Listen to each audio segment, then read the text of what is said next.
This video is sponsored by War Thunder.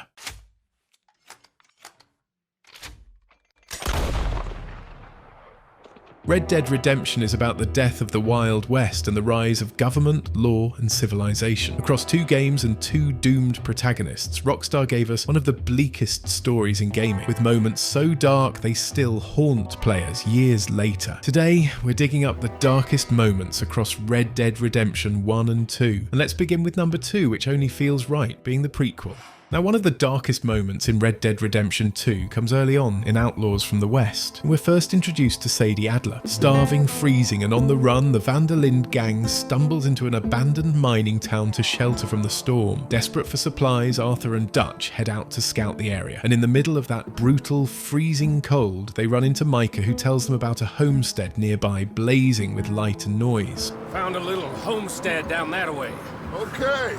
So they ride up slow and cautious, and after hitching their horses, Dutch instructs Micah and Arthur to stay out of sight while he does the whole friendly traveller routine at the door. But while Dutch is putting on the act, Micah notices something that instantly tells them this place is the furthest thing from safe.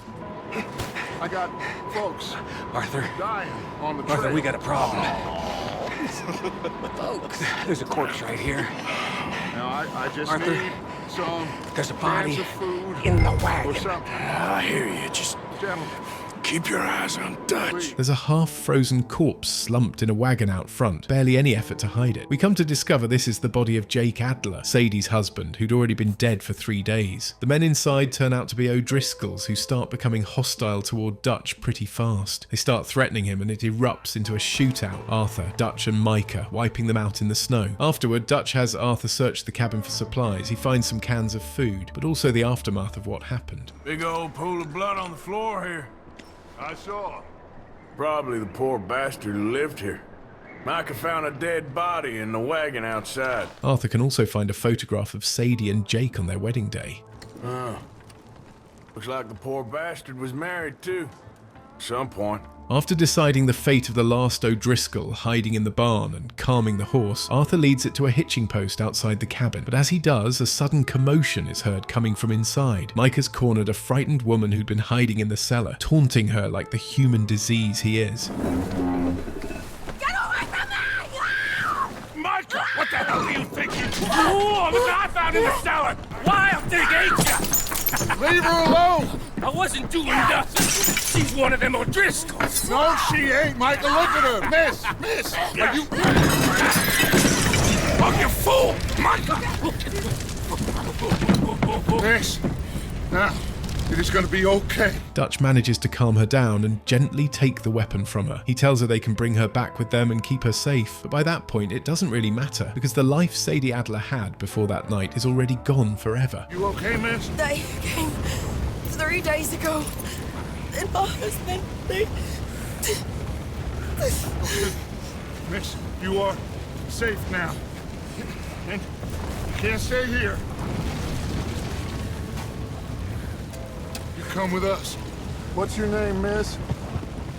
Miss? Adler. Adler. Sadie Adler. Mrs.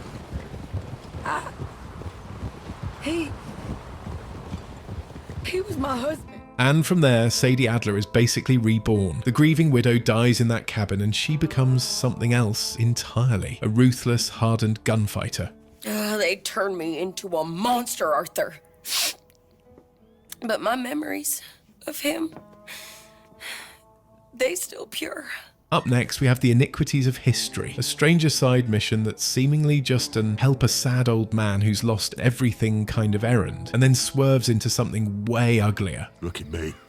Useless. I wasn't born to this. I didn't deserve this. I used to be a gentleman. Jeremiah Compson. Compson's stead. Good for you, if that's anything to boast about. They took everything from me. Who did? They. And what did they take? My whole life. A whole way of living, a career.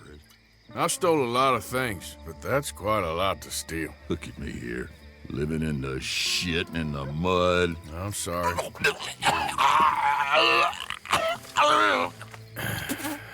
Jeremiah Compson goes on to tell Arthur that the court seized his property and the Bank of Rhodes took his home, which his grandfather built. He begs you to go there and retrieve 3 important belongings: a pocket watch, his old pistol, and his ledger. And at first, Compson sells it like it's just some sentimental scrap of a life that's fallen apart. So Arthur, feeling a little sorry for him, agrees to take a look. But the second you arrive at the property, the place doesn't feel right from the jump. It's not just abandoned, it's rotting, like the land itself wants to forget it. Arthur reaches the front door and discovers it's locked, the windows all boarded up, and the repossession order from the judge. You circle around the house and find your way in through a back door, and inside the place looks exactly like you'd expect upon seeing it from the outside. It's a shithole. Around the property you can find letters that slowly reveal Compson's past, like this picture of him as a baby with his parents, and a personal note from Colonel Joshua Nixon himself, owner of the Ascension plantation, basically praising him for being such an asset to the plantation like his father before him. Like your old pa, you're a cunning old dog and a credit to this community.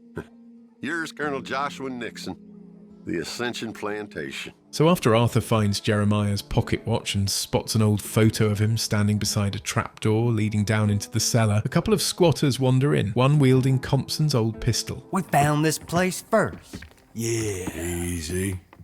I'm just looking around for some things. That old revolver yours? Finders keepers. Ah! Son of a bitch! The gun jams, so the squatter chucks it aside and comes at Arthur with a knife, while the other one bolts out of the room. After you deal with them both, you can pick up Compson's old pistol and finally open the trapdoor and head down into the cellar.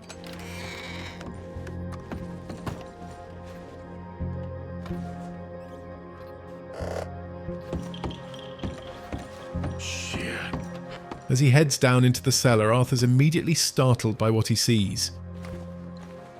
Chains hanging from the beams and support posts, like somebody built this place to hold prisoners, not supplies. Down here you'll also find Compson's ledger and a journal, and both of them basically confirm what the house has been hinting at the whole time. Let's start with the journal, as it didn't originally belong to Compson. It's an old diary written by someone who suffered badly here. Well, that's that. I was somewhere near Rhodes when they caught me. Till the day I die, I ain't gonna forget the sound of that dog barking in my heels. But I don't suppose that day gonna be far off yet. It was 50 lashings yesterday and 50 more to come. I don't think I can take any more. Man said he was doing his job. Funny kind of employment if you ask me, but I suppose you ain't. Light's fading, so that's it for now. I do hope I live to see the end of this war and justice win out. Ugh. June 64. God. Yeah, so at this point it's pretty obvious Compson was keeping slaves down here. The letters showing his family were basically a multi-generation supply line for the Ascension plantation, catching runaways. You hear Compson reading it in his voice, like he's read these words 100 times before, like the pain he caused never meant anything to him. You'll also notice a whip next to the journal, presumably the one used to deal out those 50 lashings. Then there's Compson's ledger, and unlike the old diary which shows you the pain, the ledger shows you the business. Names, notes, values, written down like these human beings were nothing but inventory. This your ledger? A list of slaves? Rewards. January 15th, Betsy, $17. January 18th, Louise, $12. May 18th, Wilfred, $18. May 24th, Minnie and Child, $20. Once you've got all the items, you can go back to Jeremiah Compson and confront him. He's camped out less than a mile away from the property, like he's still holding on to the fantasy that he'll get the place back someday. So he's easy to find. And when you do find him, let's just say Arthur isn't pleased to say the least. They needed us, they threw us away like shit on their boots. Times wasn't perfect, I ain't saying that, it's just... Oh, man. Oh, man! You show some respect. I was respected once. I had a profession. You asked me to get you something. There's no bringing back what I want. I want my job, my pride, the respect accorded to a gentleman. What about this old crap? Huh? Things. Don't you understand? Those bastards, they changed everything. I was a good worker. I took pride in my work. They took it away. Pissed on my legacy. Old man, some jobs ain't for saving. And some legacies? Oh, They are for pissing What off. are you doing? That's my history. Ah! God. Damn you! Damn you! I still exist. Oh.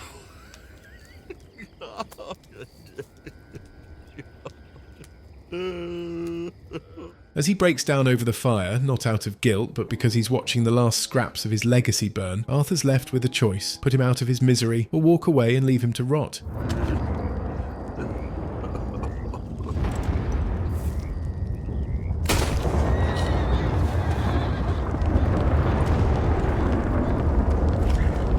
Whether you kill him or leave him to rot, you still gain honour, because even Rockstar is basically telling you this man is a piece of shit.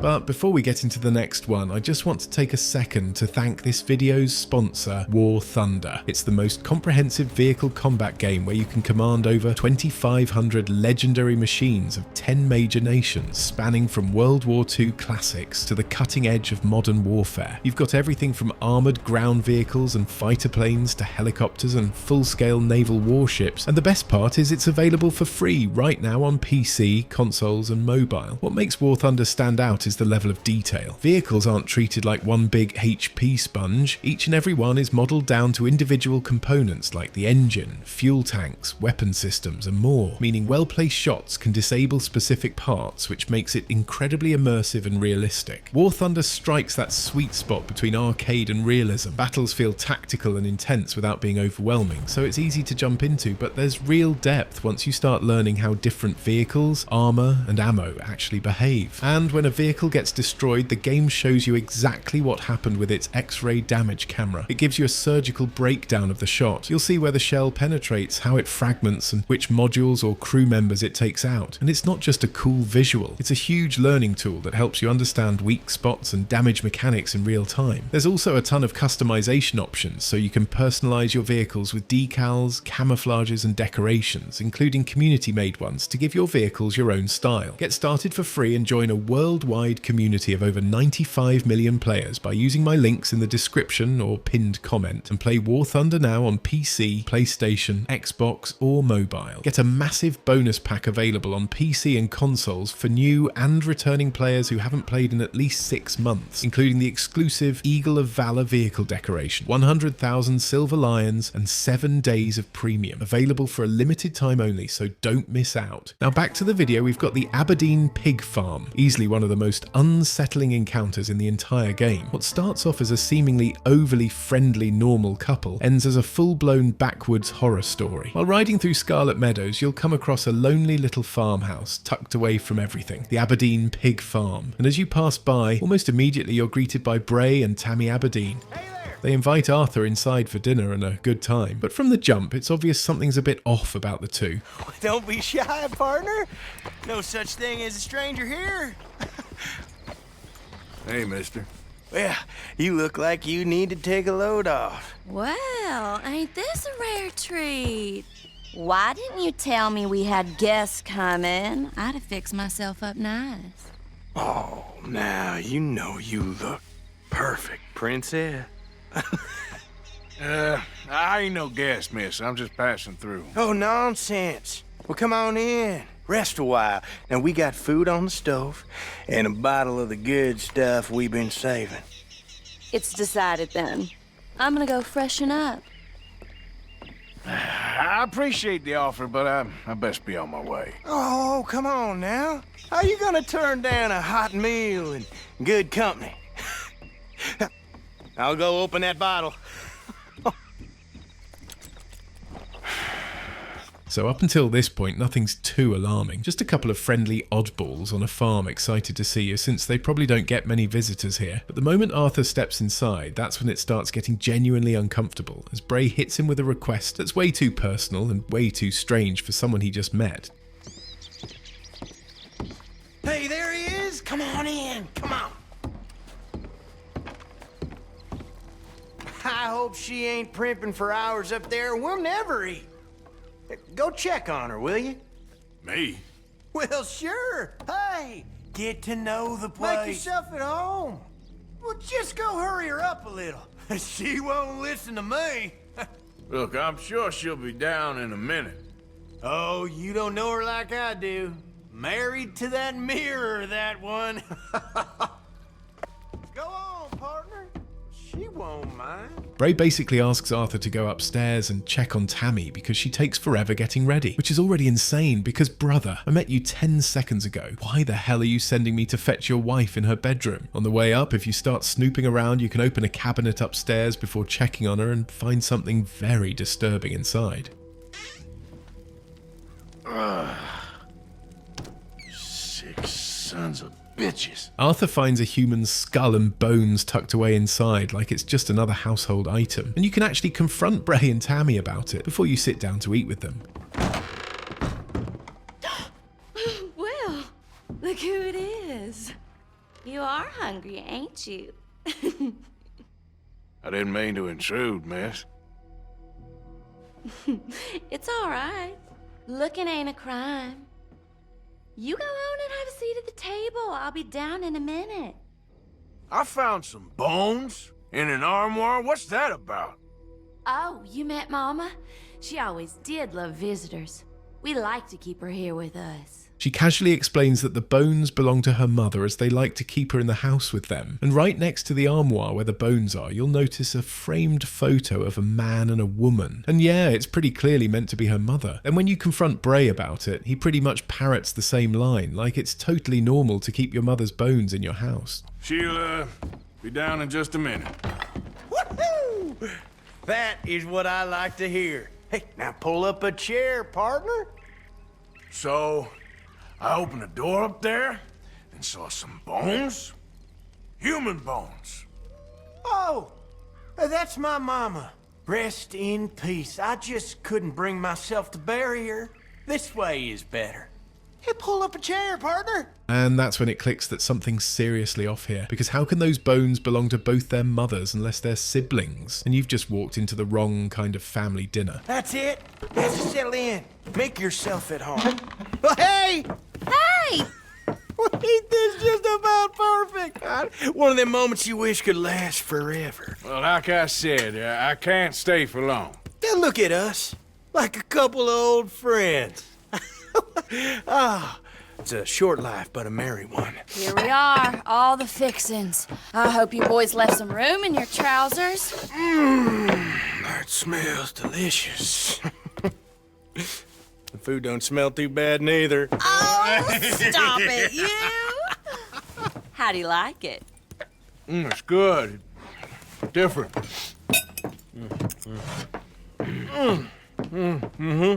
That meat is so tender. You know what? This place used to be a pig farm when we was kids. Before we lost our ma and pa. Horrible business. Horrible. But we still got each other, ain't that right, honey pie? And we still know how to have the hog killing time. Here, that's for you. Yeah. There. Yeah.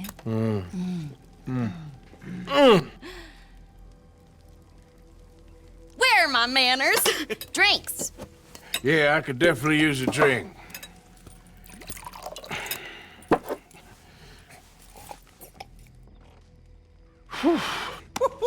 That stuff will put hair on your chest. Oh, I doubt he needs that. Let's loosen you up some more. Arthur immediately downs the drink, trying to wash down the realization that this couple are actually brother and sister. But he's about to find out why he should have left the second he saw what was inside that cabinet. Come on, honey.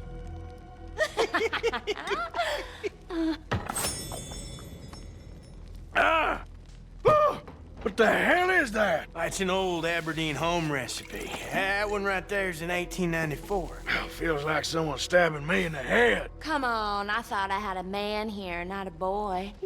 One more, and you and I both will go upstairs and have a lie down. What the hell?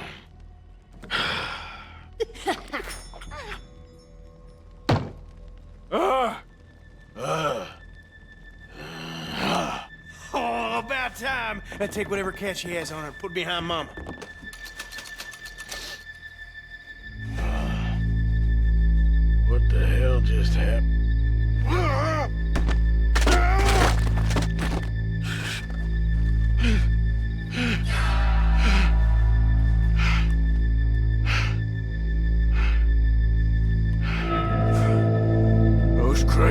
sons of bitches got some explaining to do.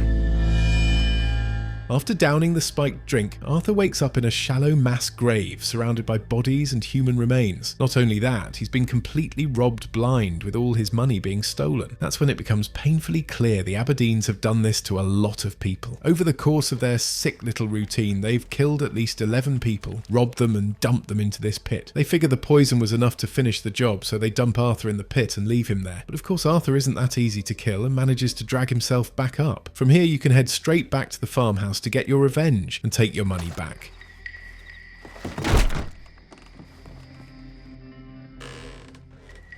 You ain't...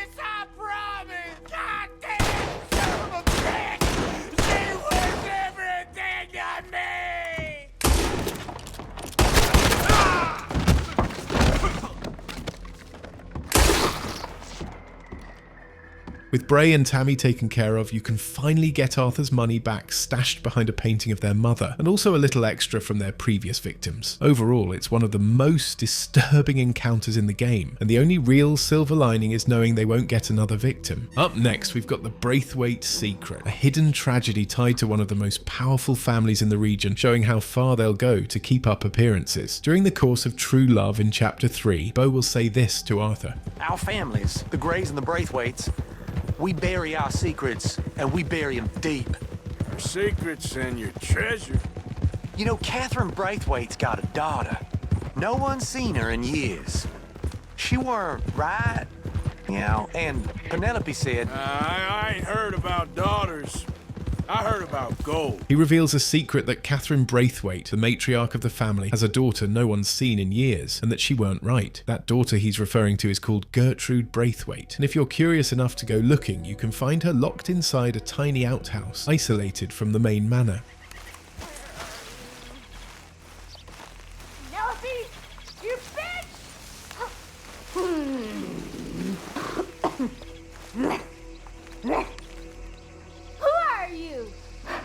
Who's out there? Somebody's out there. What do you want?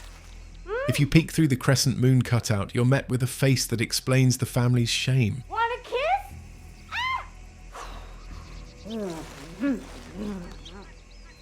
Kill you! I'll kill you! You like my hair? You like... What? Find a way home! You silly! Oh, bastard! Oh! Gertrude is severely disfigured and clearly mentally unwell. The way she moves and rambles makes her seem almost possessed. And instead of helping her, her family decided to lock her away as they feared the family name would be tarnished even more if word of Gertrude's health got out, which we hear from Penelope herself if you bring her by the outhouse. You don't want to mess around over there. This is painful for me. Can we go? That's my poor cousin. There's no helping her. Believe me, I've tried. Leave her. I knew how you Braithwaites treated enemies. Now I know how you treat Ken, too. It's a great shame on a family that's shamed already. I told myself she was better off here with family than in a sanatorium, but maybe she isn't. I'll do what I can from Boston for her. Sure you will. God damn. However, we know Penelope didn't in fact do whatever she could for her in Boston, as in the epilogue as John, her skeletal remains are still contained within this tiny outhouse, revealing she was never released and apparently starved to death. Next up we have the finale of Blood Feuds Ancient and Modern, and this is one of the earliest moments where you really see how scary and ruthless Dutch can be. Suspecting Catherine Braithwaite is the one who kidnapped John's son, Jack, the Van der Linde gang storm Braithwaite Manor to get him back. Upon the gang's arrival, Dutch confronts the Braithwaites and almost immediately a massive gunfight breaks out. Once most of the resistance is dealt with, the gang pushes into the house to search for Jack, but he's nowhere to be found. Although upstairs, Dutch and Hosea locate Catherine Braithwaite and her sons who've barricaded themselves inside a room. Shit! John! Marston! We'll hold them down here.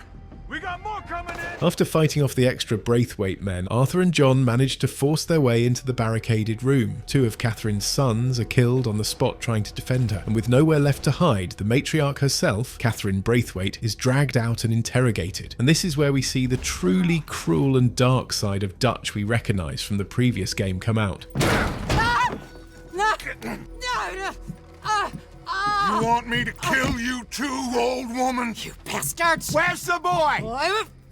We have lived in this house for 120 years. We never had no problems except for Yankees. Where is the boy? Who took him? You killed my son! Oh, and I will surely kill the rest of them unless you start talking. Oh, I know your type. Common scum. With the search turning up nothing and Catherine Braithwaite refusing to give Jack up, Dutch finally snaps. Seeing one of her sons still barely breathing, Dutch shoots him anyway just to increase her agony, then drags her down the stairs out of the house as the gang burns her manor to the ground. What about down?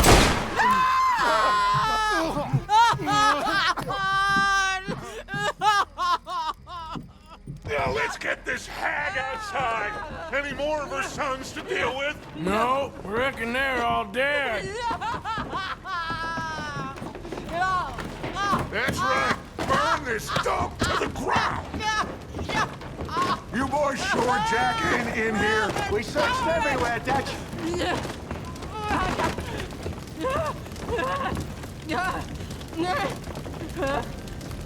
You got that one, Arthur? I guess that's the end of the goddamn cribbage game. Come here.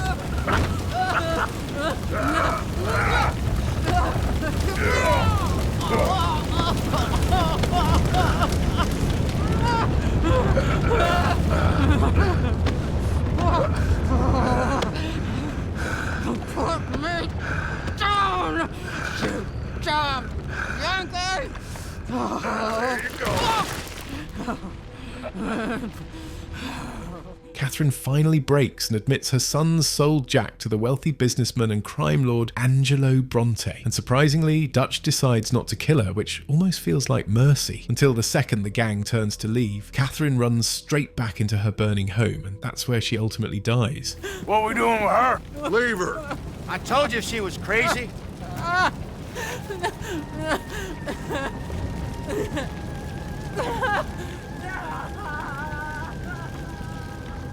Up next we have the Rhodes Gunsmith Encounter, and yeah, this one's pretty horrific, but it's also just genuinely sad. While passing by the side of the gunsmith in Rhodes, you'll catch sight of a young man locked behind a small basement window, desperately pleading for a stranger to help him. I don't want no trouble. No, please don't go, please don't go. No. Mister, I've been trapped down here.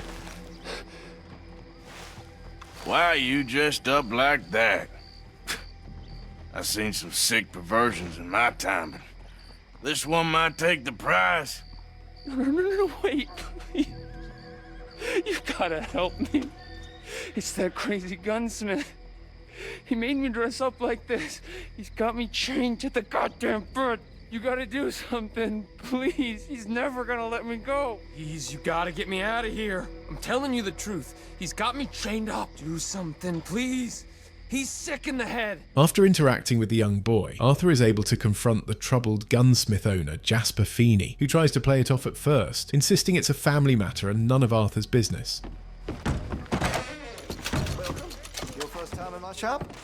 Oh, hey. I want to see what's in that basement of yours. Show me. Right now. Nothing no worse down there, I swear. Well, why don't I be the judge of that? Open it now! All right. Ain't got nothing to hide. I got my boy sleeping down there. It's such a shame to wake him.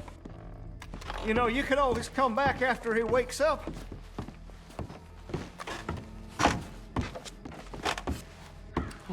You just stay away from me. Now, what'd I tell you about talking to your pa that way? Oh, thank God. He can't see I only do it for his own good. Why are you wearing that sailor suit? That crazy maniac put me in it. He thinks I'm his kid's son. Kidnapped me, he did. Do I look like a kid? Always in such a rush to grow up these days, aren't they? Please. Please help me. He's got me chained up here. Don't take him away from me. He's all I got. Oh, finally. Thank you. Thank you. Oh, you sick I'm sorry. son of Please forgive me. I know it was wrong. I just couldn't face that he was gone. Once you free the young boy, Jasper collapses under the weight of it all and admits the truth. I was teaching Sammy how to hold the rifle proper out by the river. The recoil shot him backwards. He slipped into the river. The water pulled him downstream so quick. It all happened so fast, I didn't know what to do. I searched up and down that riverbank for days. But I couldn't find my boy. I just miss him so much. And you remind me of him. You look just like him. I'm so sorry. Please forgive me. It's too late for apologies. You just count yourself lucky that I don't kill you for what you did. Don't know what else you want from me. Take what you want. I don't care anymore. Jasper presumably wanted his son to take over the store one day, a future that never came, and when he saw this young boy, someone who reminded him just enough of what he'd lost, he couldn't let him walk away, and attempted to turn a random boy into a stand-in for his dead son. Next up we have the Mercies of Knowledge, a series of stranger missions where Arthur helps professor and inventor Andrew Bell III finish and test his latest invention, an electric chair he insists will make executions more humane, which of course ends in absolutely horrific results. While passing by Andrew Bell's laboratory in Saint Denis, he calls out to Arthur and asks if he knows where he can find some moonshine. Excuse me, bud. Excellent. What? Listen, bit of a weird question, but do you know where I might find some moonshine? What? Moonshine. You know, strong liquor. Over strong. Wow, you want to get over drunk? No, it's not for drinking. What is it for? Oh, I just need some. Well, as luck would have it, you are in the legal hooch capital of America. There's plenty of real booze here. But for shine, well, I'm guessing you'd need to go out into the woods. I mean, I know you'd have to go out into the woods. Now listen, I don't need that much. How much? About 100 gallons. Of shine? Yes, thereabouts. Why? Oh, all right, I'm trying. I'm building a machine. A machine of love. 100 gallons of hooch and love's gonna come pretty cheap. Please, friend. I'll pay. Just bring it here. It's for a good cause. So at this point, all Arthur really knows is that this so-called professor needs 100 gallons of moonshine to help finish his machine of love. Arthur reluctantly agrees, then heads to the train station in Rhodes to speak with a stagecoach guy he knows, because if there's anyone who knows where to get that much moonshine in one go, it's him. Glad you dropped in. I've got that, information you asked for. Need something more specific this time. A wagon full of moonshine. Well, you might just be in luck. I knew I picked the right fella to speak to. After the wagon of moonshine's dropped off, Bell thanks Arthur and introduces himself properly before unveiling what he's actually building. So, I got your moonshine. You're a wonderful man. Wonderful. You got my money? It's for a very good cause.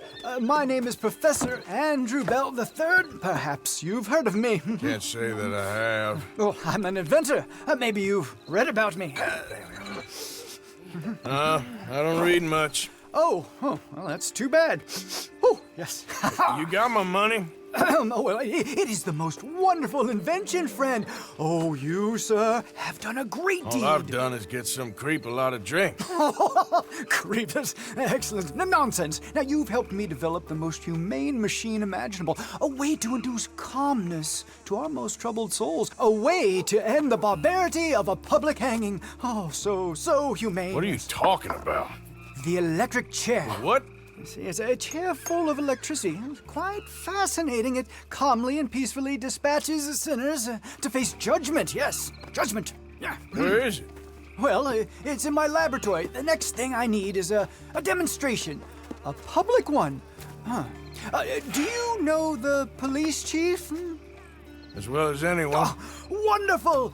Perhaps you can encourage him to let me demonstrate the chair. It will help bring this town into the next century. Yes, could you do that?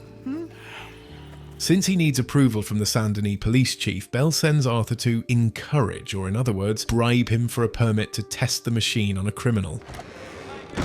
So, welcome to our humble police house.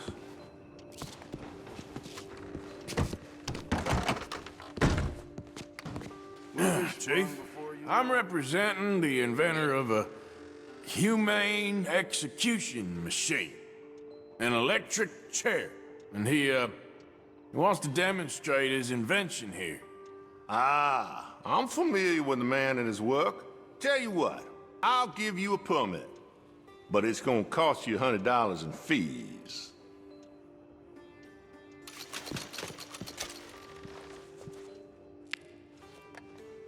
Okay, well, the price is fair. Here you go. And here, sir, is your permit. Pending the usual formalities, of course, such as finding a suitable candidate for humane dispatchment. I'll tell that to the professor. Good luck. Once that's taken care of, Arthur returns to Andrew Bell to let him know the demonstration is officially approved. Ah, hello, friend. Hello, Professor... Andrew Bell III. That's it. So, the chief says you can test out your machine, pending the usual formalities. And what are they? Finding a suitable, subject. Ah, funny you should mention. This fella here, he seems sturdy enough, and he's guilty as sin. Wilson J. McDaniels, wanted for murder, bigamy, and immoral animal husbandry. What's that? The mind shudders. Here, find him for me and help me put him out of his misery. So now all that's left is finding a suitable candidate for Andrew Bell's grand demonstration. To make that easier, he hands Arthur a wanted poster for a man named Wilson J. McDaniels, who's currently on the run and wanted for murder, bigamy, and immoral acts with animals. He's camping out in the middle of nowhere with his gang outside Saint Denis. Arthur tracks him down, and of course McDaniels and his crew don't go quietly. It turns into a shootout before Arthur finally manages to subdue and capture him. Come on, I got a special treat for you. Arthur spends the ride back tormenting McDaniels about what's waiting for him in Saint Denis, and by the time you're riding into town with him, he's crying in fear, trying to face the reality of what's coming to him. Take me to damn court, then. You know, you ain't going to court. You ain't going to jail either. I'm taking you to a professor I know. What's this damn professor got to do with anything? Well, he wants to try this new electricity chair on you, to kill you. Humane. No! Yeah. Well, he's gonna strap you into this contraption and run a large electric current through your system. Got something to do with moonshine. Don't quite know what. I guess that's why he's the professor and I'm the bounty catcher. But as I said, I can pass on his assurances that this is a most humane way to go. It'll be just like, well, like switching off a light. They wouldn't let you do this to me. They wouldn't. Oh, they would. We got a permit and everything. You was in animal husbandry, am I right? Well, you ever seen lightning strike livestock, Mr. McDaniels? Now, I ain't ever seen the actual impact, but I came across the pasture sometime after. The storm had just cleared and there was smoke in the air, smell of burning hair. No. Must have been a dozen head of cattle, lying there, piled up, mangled. Strange scars across their backs, legs, and necks. It's half like they was burned, half like the skin was ripped off. No! Eyes bleeding. Some of them popped out. No! If I hadn't seen the storm, I would have thought some devil caused that mischief. But no, sir. It was lightning. Electricity does something, all right. I seen trees explode in front of me. I seen desert sand baked into glass. That's what I seen lightning do. But, hey, this electricity professor's got a plan for you. That must be of an entirely different kind. I'm sorry about that, McDaniels. You all right? Uh-huh. Yeah, me too.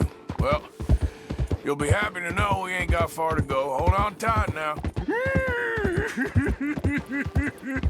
So as you can tell, he's completely shitting bricks by this point after everything Arthur's told him about this humane execution device he's about to be strapped into. And once Arthur delivers the unfortunate soul, Andrew Bell III gets straight to work preparing for the main event, which we can attend the following day. Now, where's my money? Money? Yeah, for all the running around I've been doing. Oh, well, once they buy my humane electric ending facilitator, there'll be money enough for you, sir. Well, let's hope. All right, let's get our poor unfortunate ready for the demonstration. Oh, do come and watch. It'll be amazing. Come along. Arthur delivers McDaniels to Bell and wastes no time demanding his payment. The professor promises that he'll be paid once the law purchases his machine after the demonstration. But as you probably guessed, that promise is extremely short-lived. The stage for this historic progress in humanity takes place in the Ghetto Square, Saint Denis' designated venue for public hangings. And naturally, Andrew Bell III's much-hyped demonstration for his new invention has drawn quite a crowd. Welcome one, welcome all to this excellent demonstration of my most marvelous machine, the humane electric ending facilitator. Sir? A chair so powerful, it takes the sinner back to God. Oh, come around, come around, come around. Bring the children to the front. Sir? They're about to watch history as this poor unfortunate Mr. Wilson J. McDaniels, guilty of murder, bigamy, and immoral animal husbandry, atones for his sins and future sinners through the warm, peaceful embrace of electricity. Not the savagery of a hanging or the brutality of a firing squad. No, no, no, no, no, no. This is execution the way God intended it. Peacefully, calmly, and cleanly. There. Our subject is ready. Have you any last words, Mr. McDaniel? There. You're going to be in a better place. Stay calm. Breathe deep and repent, for you will be moved to a better realm. Ladies and gentlemen, behold the calm removal of this friend's existence!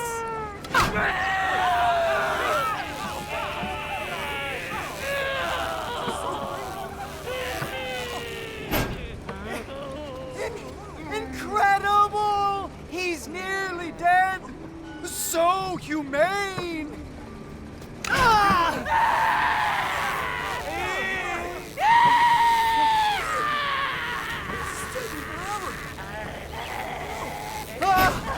Oh, his life may have been troubled, but his passing is peaceful. Kill him already.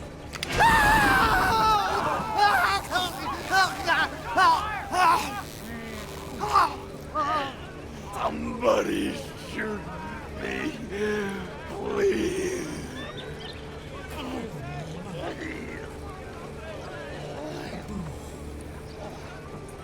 Oh, let's get up. You don't seem overly humane to me.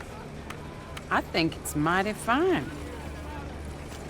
So ironically, the demonstration ends up killing not only Wilson McDaniels, but Andrew Bell III as well. He repeatedly pulls the lever, despite McDaniels' obvious suffering, refusing to accept that his humane execution device is anything but. Even the mayor can't seem to stomach it, quietly stepping away from the event. So in the end, Andrew Bell III chased innovation so blindly he forgot the human part of humane, and his attempt to revolutionize modern justice ends up collapsing into a horrific public disaster. Up next, we have the tragic death of Kieran Duffy in Chapter 4, a character we first meet back in Chapter 1 as a supposed O'Driscoll, who begins his time with the gang tied to a tree while they take turns tormenting him for information. You must be hungry.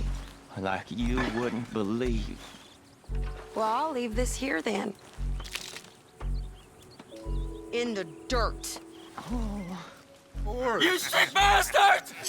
What do you want from me? Well, you are gonna talk. The only question is now or after we got these little fellas off. Okay, listen. However, he ends up becoming a valuable member of the gang after proving his loyalty by saving Arthur's life, showing he wasn't the enemy they thought he was.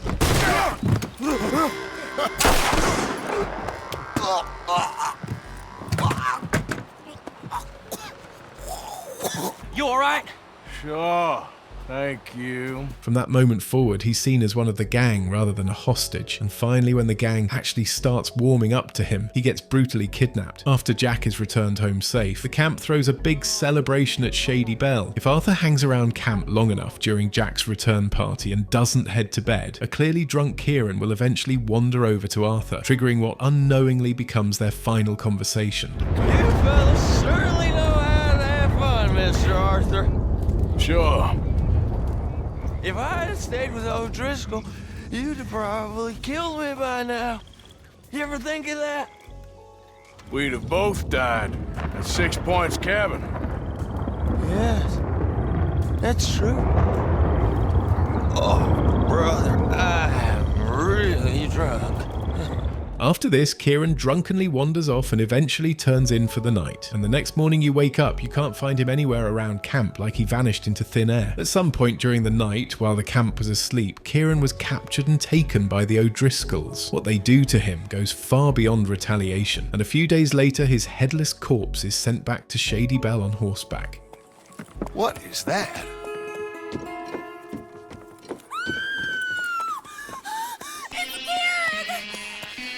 What the hell have they done to me? Look, there in the tree line. Everybody take cover! O'Driscoll boys are coming! And that's the moment the tone of Chapter 4 completely shifts. For a second, the gang doesn't even process what they're looking at, until Mary Beth lets out a scream, realising the figure slumped over on the horse is Kieran. What he endured at the O'Driscoll camp isn't shown on screen, but you don't need to see it to understand how bad it was. The message is clear. Arthur later writes in his journal about how he regretted being unable to save Kieran's life, even though Kieran had saved his. Next up, we have the haunting encounters with the night folk. While riding through Blue Water Marsh late at night, you may hear a woman's sobbing screams like she's in genuine pain.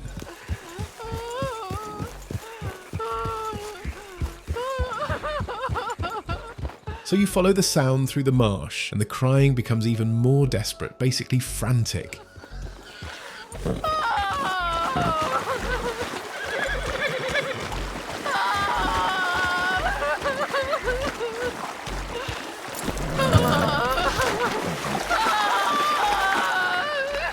Man, you all right?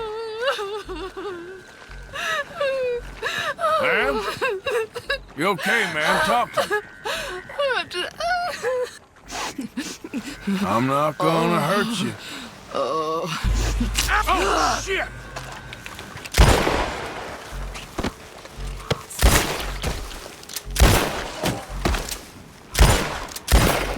Creepy bastards. As Arthur tries to help the seemingly distraught woman, 3 zombie-like maniacs with knives ambush him from behind, and this is where your soul briefly leaves your body. The Night Folk are a cult of silent barbaric predators who live in and around the swamps of Bayou, Enwa and Blue Water Marsh, often attacking people by setting up traps at night to lure their victims in before murdering them in extremely brutal ways. They primarily use knives, axes and bows and wear heavily tattered clothes. After your first run-in with the Night Folk, a stranger mission will unlock in the swamps, where you come across an old man sitting by himself next to a campfire. What's the commotion? You a loon or something?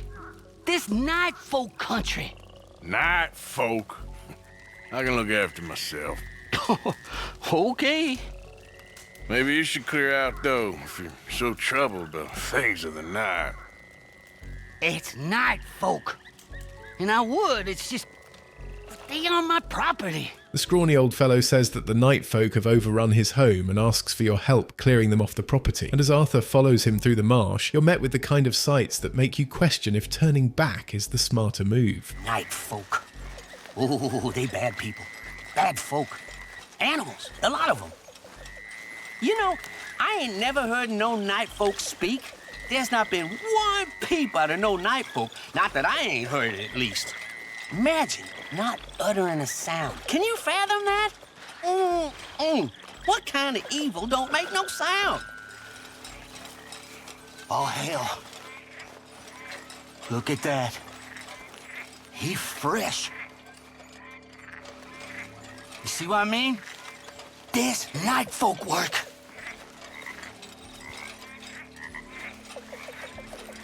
I knew this fella. Good fella. Didn't deserve this.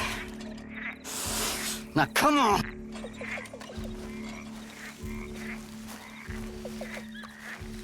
Slow down. Hey. Poor fella on a tree been here for years. You think it's bad being a dead fella on a tree?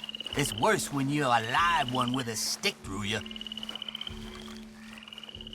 So after witnessing the Night Folk's brutality up close, Arthur helps clear the sick bastards out of the old man's home. Lamps out.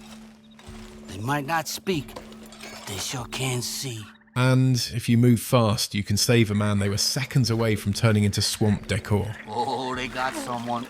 Poor fella. You go deal with them. I'll be here with my rack gun. Hey, clear off of there. Shit, they're coming. What the hell?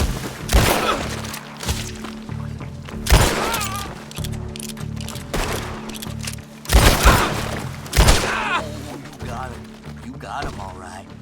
The place is ours. But it's not over yet. It's just when you think you've cleared the place, more of them start crawling out of the dark. Boy, oh boy, that's gotta be more of them. Wait here. I'll see. I don't like this. Not at all.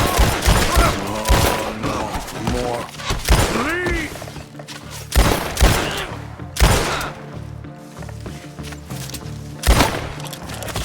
It's a bad evil.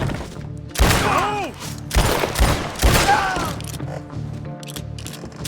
Goddamn evil. After killing the rest of the Night Folk, the old man rewards Arthur with trash. What is this? Swamp trash?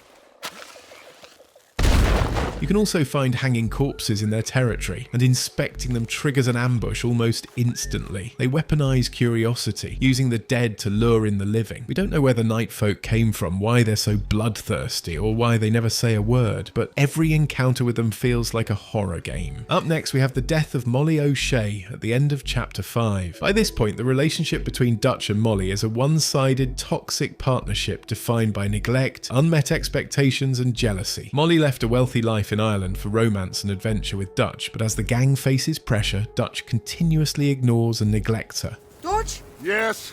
Could I have a word with you? Not now. Can you believe that girl? All I've got going on, and she wants to talk. Everything okay with you two? I got far more important things to worry about right now than Molly O'Shea. As the pressure from the Pinkertons mounts, Dutch stops showing Molly any kind of affection, treating her with coldness and avoiding her attempts to speak with him. A big contrast to how he'd been with her previously. I do care. Are you laughing at us feeble-minded romantics again, Mr. Morgan? Well, that's one way of describing you, but there's others. Their relationship begins severely deteriorating in Chapter 3 and practically becoming non-existent by Chapter 4. This neglect leads to a drunk and distraught Molly falsely confessing to being the rat in the finale of Chapter 5, which ultimately leads to her tragic demise. So, Dutch, did you miss me? I found her drunk in Saint Denis. You're back. How jolly, Miss O'Shea. It's funny, you sack of shit. Back Who are and you? drunk. The Master, the Lord Molly, God Almighty. calm down. I won't be ignored. Dutch Vanderlyn, I am him. I ain't her. Or any of your stooges. Calm You yourself. don't owe me nothing. Miss. I don't owe you nothing. Nothing. Okay. I'll spit in your eye. I did. I told them. I'm sorry? Yeah, I told them and I tell them again. Now I've got God's ear. You told who what? Mr. Milton and Mr. Ross about the bank robbery, and I wanted them to kill you. You did what? I loved you, you goddamn bastard. Go on, shoot me. She ain't worth it. You told on me. Oh, you're You not so betrayed big now, me. are you? What? Calm down. Arthur? She's a fool. Get her out of here. You know the rules. Oh, not so big now. Are we, Your Majesty? You...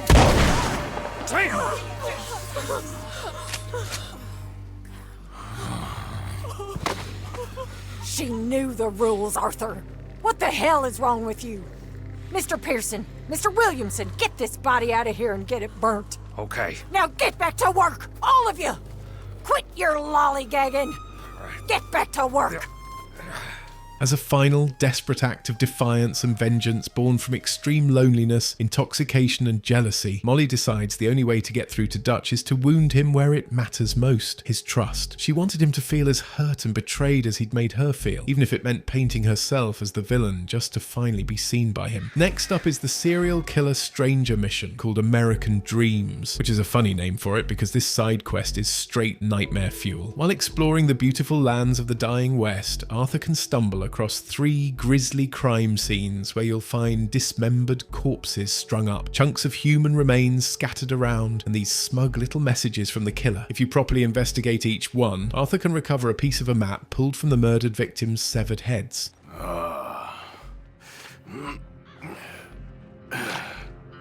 Ooh. You poor bastard. Once you collect all 3 partial maps and combine the clue pieces, Arthur can locate the cellar shown in the picture found in Lucky's cabin, just southwest of Valentine. And once Arthur gets those doors open, what's waiting underneath isn't just a serial killer hideout, but more like a museum of human suffering, leading us into one of the most disturbing encounters in the game.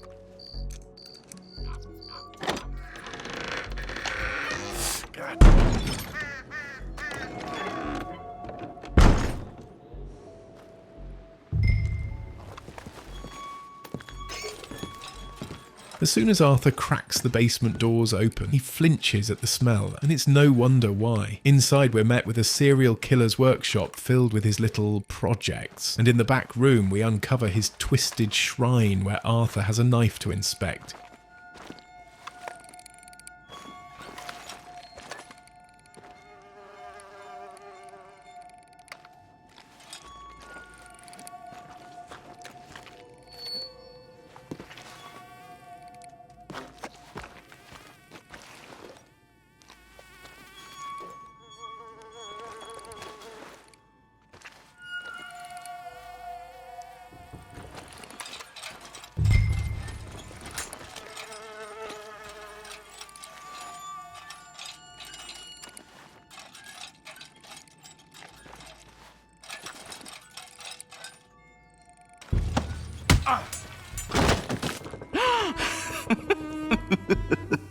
Have you come for me?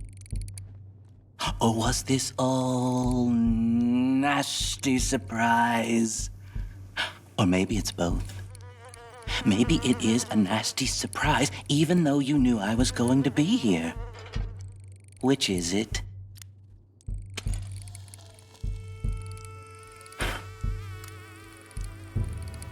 You should think about that. Save yourself thinking about what's about to happen. Now, I'm not going to lie. It's not going to be nice and fun. I mean, it'll be fun for me, but it won't be nice for you.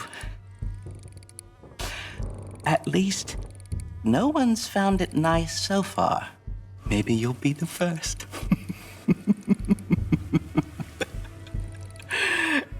Do you like pain? Is it your friend? It's about to become your very close friend.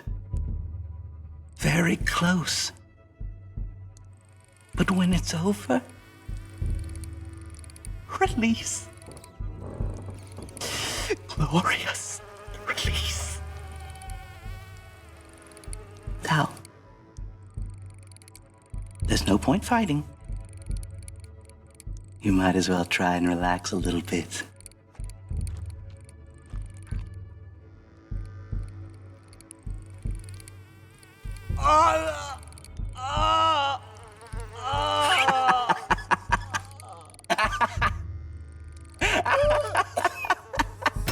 But it won't be nice for you.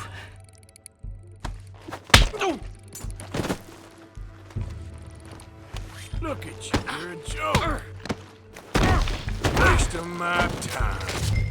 So the killer Edmund Lowry Jr. finally reveals himself, and after you knock him out, we're directed to hog-tie him and take him to the sheriff's office in Valentine. After managing to safely bring him in and hand him to the sheriff, Lowry proves he's not done yet, as he's got one last trick up his sleeve.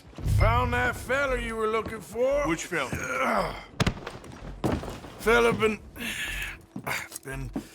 Well, it ain't nothing nice. A lot of folk disappeared over the past few years. This sick son of a bitch, well, he ain't right in the head. That's so. Head over to the cellar of that broke-down shack on the road to the falls. See for yourself. Okay, come on, you. My name is Edmund Lowry Jr., and you'll remember that, my friend. I'm sure I shall. You are a frightening fella. Oh, I'll behave, sir. I'll behave as expected. Well, you better.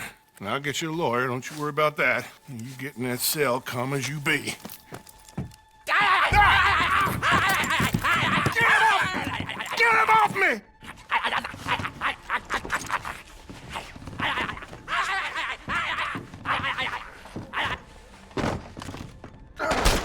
Please, God, no! You lunatic! What the hell is wrong with you? For God's sake! Get out of here! My reward? Your reward? Get the hell out of here! That's your goddamn reward! In one last burst of chaos, Edmund Lowry turns into a rabid animal and tries to bite the sheriff's face off right there in the office. It's so sudden and feral it barely even feels human. If you just stand there, the sheriff eventually manages to put Lowry down himself, but he won't be very happy with Arthur. However, if you do step in and help, he'll reward you with some money. Either way, Arthur puts an end to Edmund Lowry Jr., but his reign of terror will always haunt the locals around Valentine. Oh, no! Oh, thank you. Thank you. My lord. What a monster. Yeah. Well, like I said, have someone head up to his cabin. I think he killed quite a few. Oh, there's a lot of sick bastards out there. Next up, we've got the moment Dutch abandons Arthur, leaving him for dead in Chapter 6, My Last Boy, a pivotal mission in the story that pretty much confirms the gang is finished, and ends with the tragic death of Eagle Flies.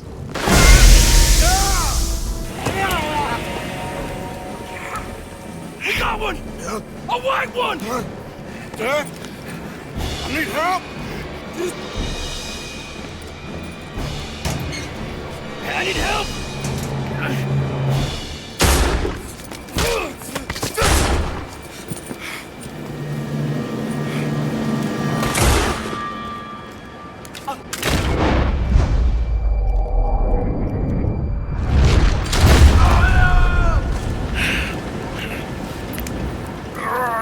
You silly fool! Come on! You saved my life more than once. To give mine for yours, it's as it should be. Come on! We need to go. You ran away. Oh, I did no such thing. Don't be a fool. They could be back here any minute. We did it, gentlemen. Oh, we got some money.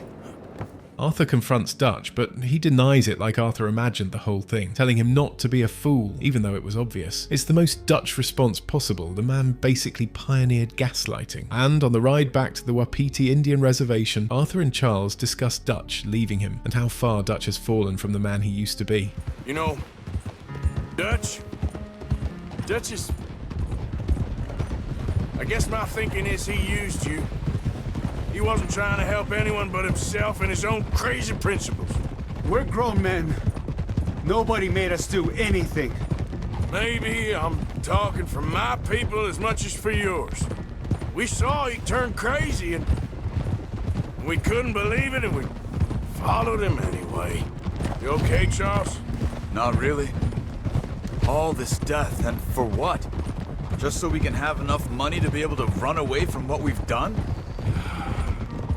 There used to be some reason to it. Lines that couldn't be crossed. We even helped some folk. Those lines been gone for some time now. The time has come for us to draw our own lines, Arthur. Decide where we go from here. I swear, back there, Dutch just stood and watched.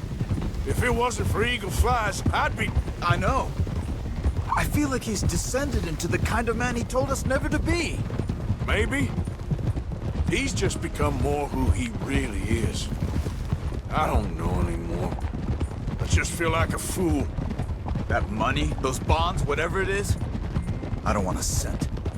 There's too much blood on it. And that ride back is the confirmation neither of them wanted. Dutch isn't just slipping anymore, he's gone. On top of everything, Eagle Flies dies as collateral, a death that could have been entirely prevented had Dutch not left Arthur in the first place. It feels like the last bit of hope dies with him, and from there the gang officially hits the point of no return. Next up we have the Saint Denis vampire encounter, and to even find this thing, Arthur has to discover 5 pieces of mysterious writing hidden around the city. Each message is written like a cryptic poem about blood and feeding on humanity itself, and once you discover all 5 writings, Arthur sketches them into his journal and the lines end up forming a crude little pentagram. It points to the exact spot where the vampire will appear for his next killing, a dead-end alley between the cathedral and the butcher shop. He only appears from midnight to 1 AM, and once you find him, Arthur's met with this disturbing encounter that feels like an urban legend turning real right in front of you.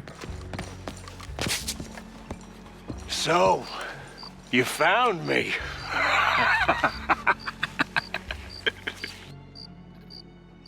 Hey, what are you doing? Stay back for your own sake. I walk with the undead. What, you're a vampire? I have been called many names over the centuries. Now go, or I'll feed on you too. You're a goddamn idiot. I'll suck you dry. We run into the vampire feeding on his 6th victim, and after killing it, his special ornate dagger can be picked up from the ground. On his body you'll also find some stringy meat and 2 bat wings. While he behaves like a vampire, he is likely just a mentally ill murderer, as he can be killed with normal bullets, does not burn in sunlight, and can be hogtied. Next up is Angelo Bronte's death, in Revenge is a dish best eaten. Following the raid on his mansion, a captured Angelo Bronte seals his fate during the boat ride through the swamp. Desperate but still dangerous, arrogant, he attempts to bribe the gang with $1,000 to turn on their leader. He also goes on a smug tirade of insults, mocking Dutch and making him feel small in front of his loyal subordinates, and that kind of disrespect hits Dutch right where he lives, pushing him into one of the darkest things he does in the whole game. Yep. Oh, hey, big man. We gonna ransom you or what? You're pathetic. Well, I am.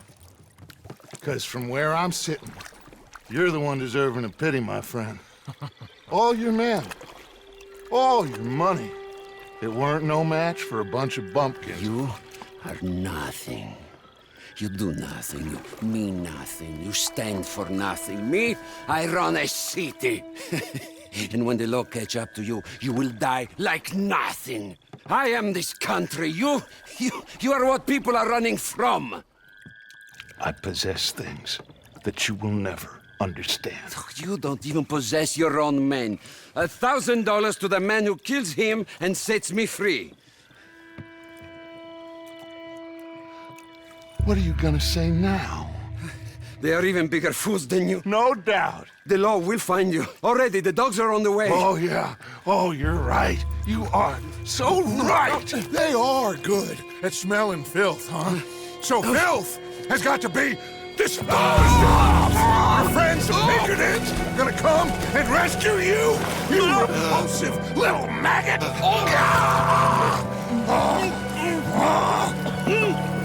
Call them now. You call them.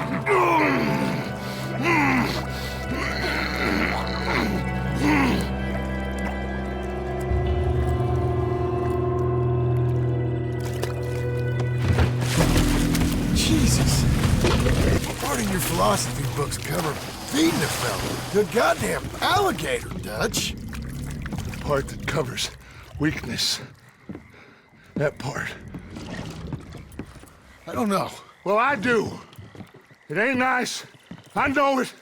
But it is us or him. Enraged by the disrespect, Dutch abandons any tactical advantage a hostage might provide, drowning Bronte in the swamp and feeding his remains to an alligator, a brutal execution that marks a dark shift in Dutch's character. In the aftermath of Angelo Bronte's brutal death, both Arthur and John are visibly shaken, recognizing that Dutch has crossed a line from necessary survival into cold-blooded, petty vengeance. Up next is the death of Hosea Matthews at the end of Chapter 4, during the Saint Denis bank robbery gone wrong. I love that Hosea. He is a true artist. The job starts off smooth, but shortly after clearing out the safe, Pinkertons swarm the bank in seconds like they'd been tipped off, resulting in Hosea being captured and held hostage by Agent Milton. Got trouble. Looks like the law. Come on, let's go. Okay. Think we got a problem out here. Come out! It's over! Shit. Abigail. Dutch! Get out here! Get out here now! Someone must have squealed. Never should have gone after Bronte, Dutch. Mr. Milton, let my friends go. Or folks, they are gonna get shot unnecessarily. Your friend? Why would I do that? Come on, Milton. It's over. No more bargains, no more deals. Mr. Milton, this is America. You can always cut a deal. I've given you enough chances. Come on!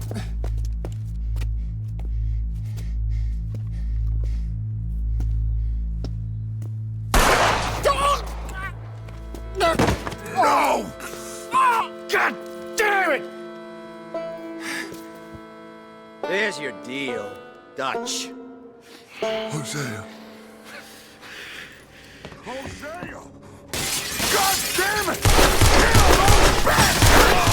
Hosea's death served as the critical turning point for the gang, representing the loss of their moral compass, rational strategy, and the beginning of their inevitable downfall. As Dutch's oldest friend and co-founder of the gang, his death left a void in leadership that allowed paranoia and the influence of Micah Bell to dominate. Next up, we have Arthur's diagnosis of tuberculosis in Chapter 5, a fork in the road. Arthur was infected all the way back in Chapter 2 when he goes to collect from Thomas Downs, and that prick coughs blood right into Arthur's face. Stand! Where's our money? I don't have it. It's a scene you don't think twice about the first time you see it, because it just feels like another routine debt collection for Strauss. But by Chapter 4, Arthur's cough becomes much more frequent and noticeable during missions in Saint Denis, as his immune system weakens significantly. And as the player, it starts to dawn on you that this cough might not just be from smoking too many cigarettes to juice his deadeye. Then halfway through Chapter 5, when Arthur heads into Saint Denis around Sadie's mission area, he starts coughing violently out of nowhere until he eventually passes out.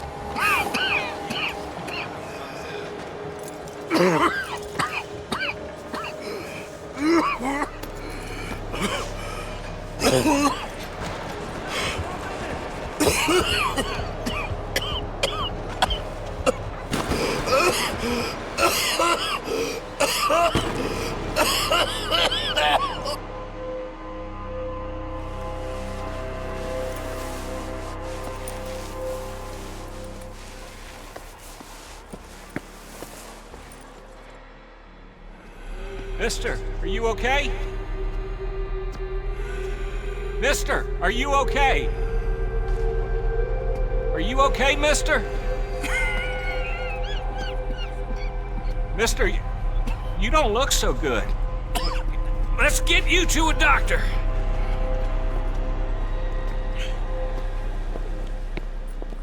Arthur wakes up to a stranger pulling him off the street and helping him to the local doctor's office, where he's met by a spooked receptionist, and Arthur can barely get the words out before telling her he needs the doctor. Give me a minute. Give me a minute. I'll be fine in a minute. There. I'm fine. Nearly there, just around this corner. Now you head in there, friend. Go on.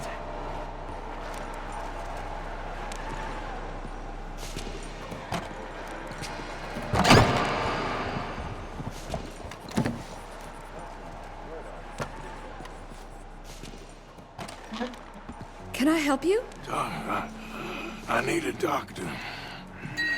Oh, just 1 second, sir. Come in, pal. Come in.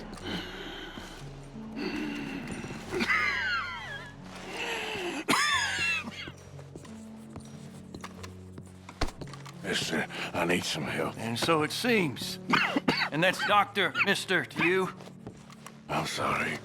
I was joking. Look, friend, I don't mean nothing, but you got money?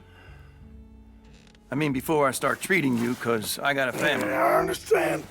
Here, that do you? Sure. Thank you. Now, what's wrong? I mean, what appear to be the symptoms? Well, I think you've heard them. I'm coughing. Is there any blood? Sometimes. Okay, now here. Breathe.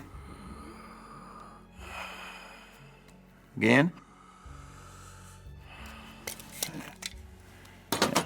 Let me see your tongue. Say ah. Ah.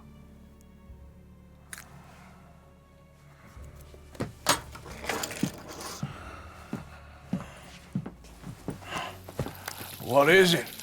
It's not good news. I guess that. You got tuberculosis. I'm really sorry for you, son. It's a hell of a thing. What you mean? You're real sick. It's a progressive disease, and you'll be... Now, the best thing is rest, and getting somewhere warm and dry and taking it easy. Now, is that possible? Sure, I can just take my winters in my country club in California. No, it's not possible. Well, like I said, I'm real sorry. Yeah, well... Yeah, wait. Let me get you a little bit more energy today.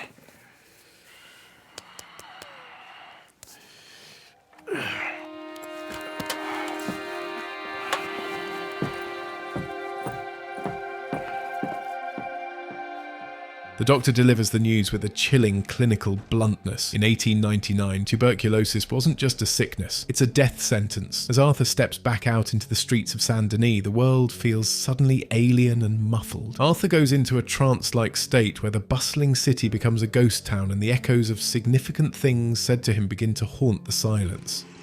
He didn't have a choice. He was good and he did good.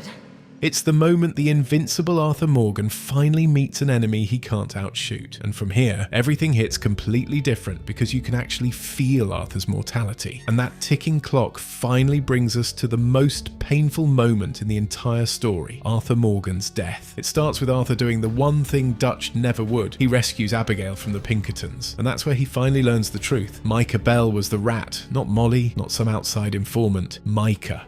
Okay, ladies. Let's get out of here. Calm down, Mr. Morgan.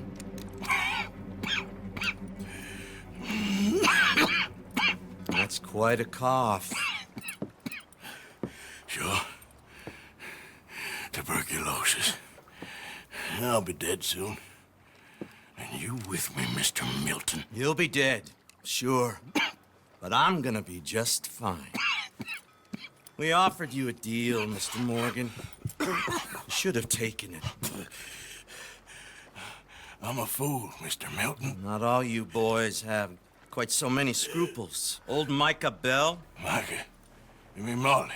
Molly O'Shea? Sweated her a couple of times, never talked a word, had to let her go. Micah Bell. We picked him up when you boys came back from the Caribbean, and he's been a good boy ever since. Okay. Okay.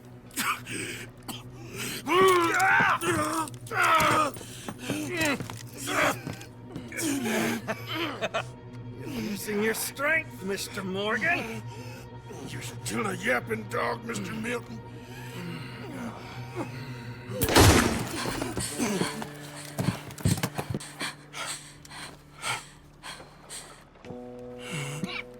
Horrible man.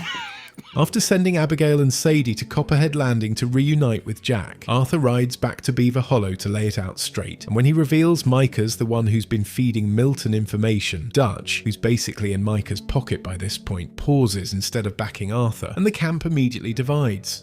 You talked? That's a goddamn lie. Dutch. Dutch, think of the future. Milton told me. And you believe him, Black Lung? You believe him? It all makes sense now.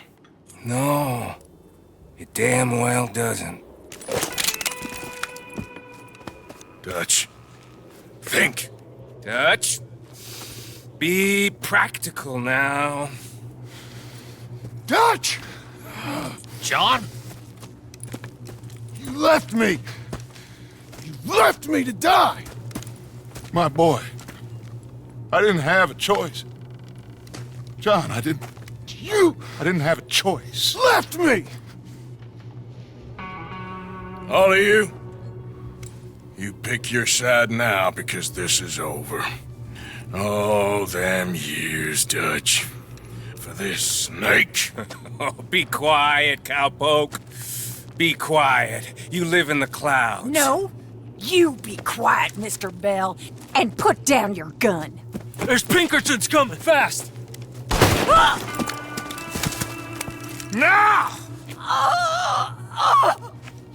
Who amongst you is with me? And who is betraying me?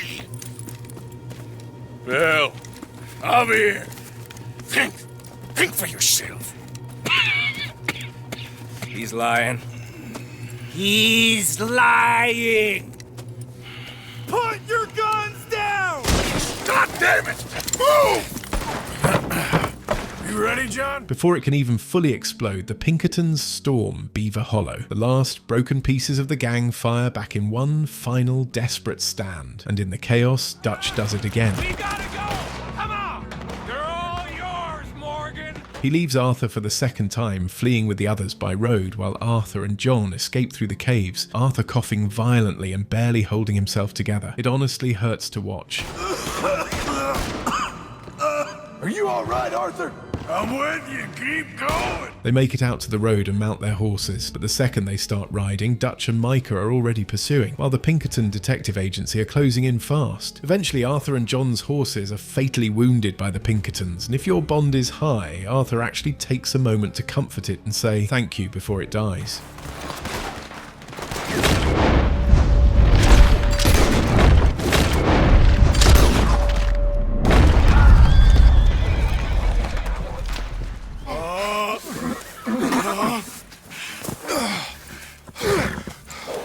Come on, brother. Let's go. Give me a second. Come on. Push, Arthur.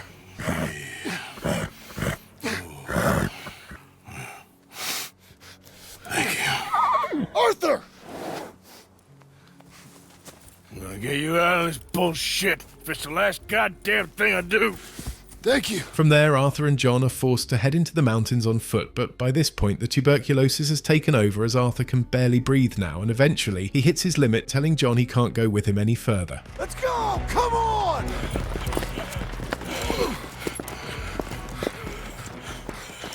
right, Arthur, come on, let's go. You go. Keep pushing, Arthur. No. No. I think I've pushed all I can. Come on. You go. We ain't got time for this, not now. We ain't both gonna make it. Go. Now. I'll hold them off. It would mean a lot to me. Please. There ain't no more time for talk. Go. Arthur. Go to your family. Arthur! Get the hell out of here and be a goddamn man. You're my brother. I know. I know.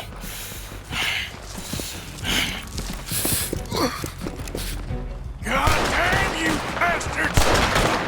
After holding off the Pinkertons for a while so John can get away, Arthur gets tackled to the ground from behind by Micah, and the two descend into a savage brawl on the mountainside. Rat! You rat! I'm a survivor, Black Lung! A survivor! That's all there is! Living and dying!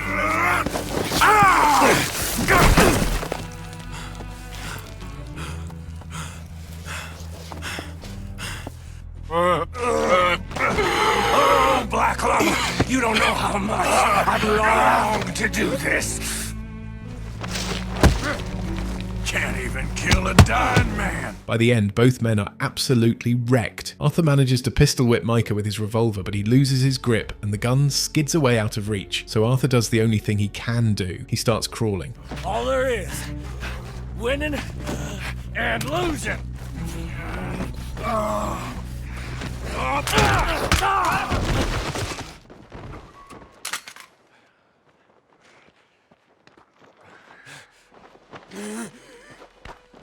Oh, Black Lung. You ain't gonna reach that gun. In the end, Micah, despite my best efforts to the contrary, it turns out I've won. God damn you. It is over. Now, Arthur. It's over. Oh, Dutch. He's a rat. You know it, and I know it.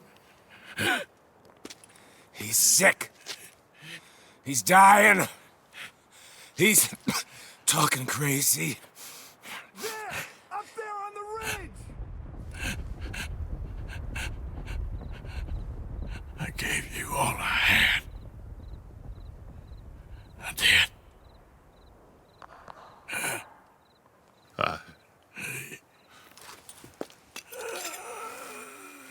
Come on. Dutch. Let's go, buddy. We made it. We won. Come on. John made it. He's the only one. The rest of us... No. But I tried. In the end, I did. Come on. Let's go. We can make it.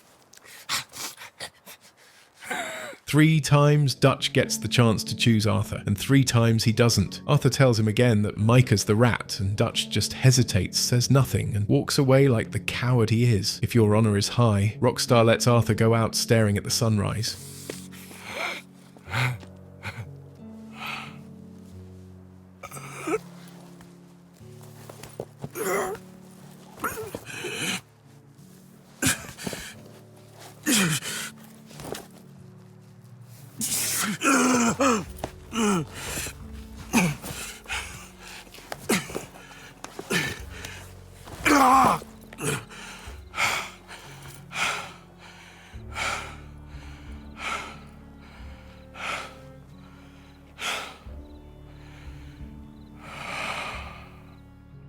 But if your honour is low, Arthur gets a much more brutal ending, and let's just say Micah gets the last laugh.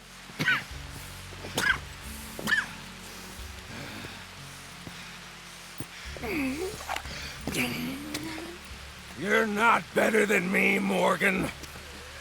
Whatever you say, you fool. Damn you. Damn us both!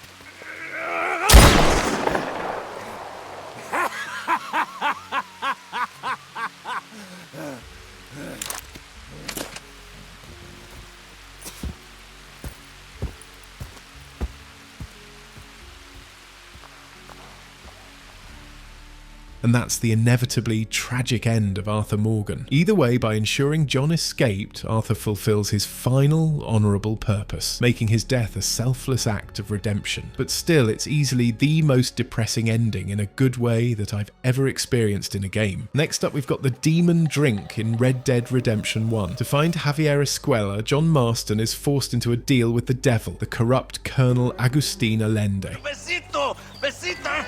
Don't be so conventional! Look at that ass, huh? Magnificent. Now save her for later. Or I'll kill her and all her family. They're probably rebels anyway, huh? Sent to the village of Tesoro Azul under the guise of rooting out rebels, John instead finds himself participating in a cold-blooded massacre of people he knows are likely just peasants and impoverished locals, all to round up women for the Colonel's own personal use. We're fighting a war. We're all under a lot of pressure. Pressure to find young girls? The Colonel needs recreation like everyone else.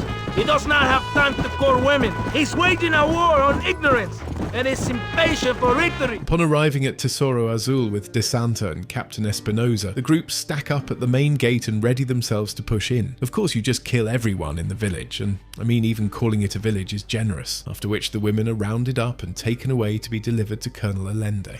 I heard the little horse crying in that house over there. Remember, nobody takes them before Allende. We did all this just to get women for a Linde? No, that's just a bonus. This village is riddled with rebels. Make sure they don't have homes to come back to. There are fire bottles over there. Use them to burn down some of these houses. And what makes you think I'd do that? You want to find Javier Escuela, don't you? John, you're helping Mexico. Vámonos, muchachos! Buen trabajo! John's clearly not proud of what he's doing here, but he still torches the village anyway, because in his head, the most important thing is getting to Javier and Bill.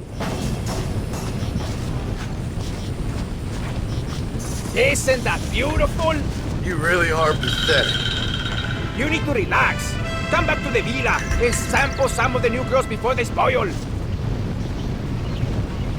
Up next is Flowers for a Lady, a stranger mission that starts as a sentimental errand and pivots into pure psychological horror. What you searching for, partner? I've been gathering some flowers for my wife. She's waiting for me back in the cabin. That's very sweet of you. And we've been together 50 years now, me and my darling Annabelle. She's always loved these wild feverfew that grow around this place, you know. But she's getting on now in years, and it's hard for her to get up and about. So I wanna bring her a lovely bouquet for our anniversary. I've seen quite a few flowers in my travels, if you'd like to help. Oh, yeah. Listen, these old fingers ain't what they used to be. Yeah, I'd love it. Sure, bring me any pretty ones you find, huh?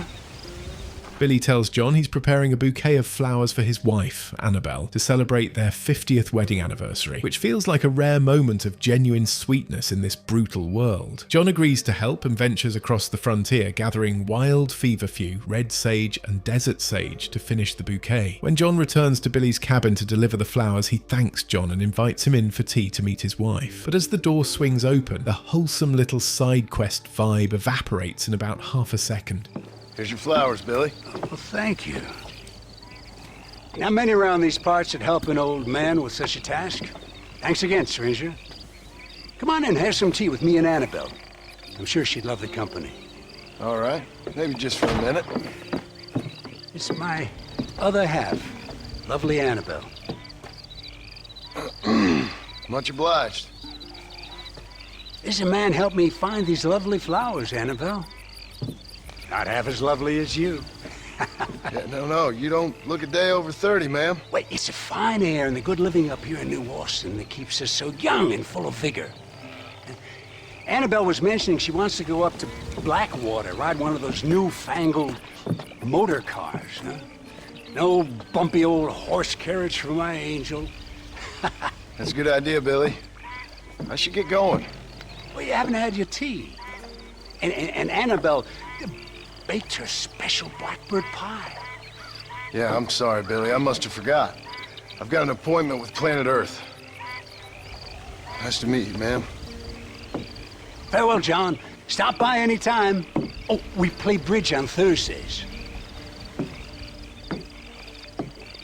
Realising that no amount of logic can fix a mind this far gone, John doesn't even try to make him see reality or help, he just gets out of there. Billy has been living with his deceased wife's rotting corpse for years, treating the mummified remains as if she was still blushing and breathing. If you go back in after and even slightly bump into Annabelle's corpse, the head will break off and roll onto the floor, which also prompts a reaction from Billy. Oh, heavens above!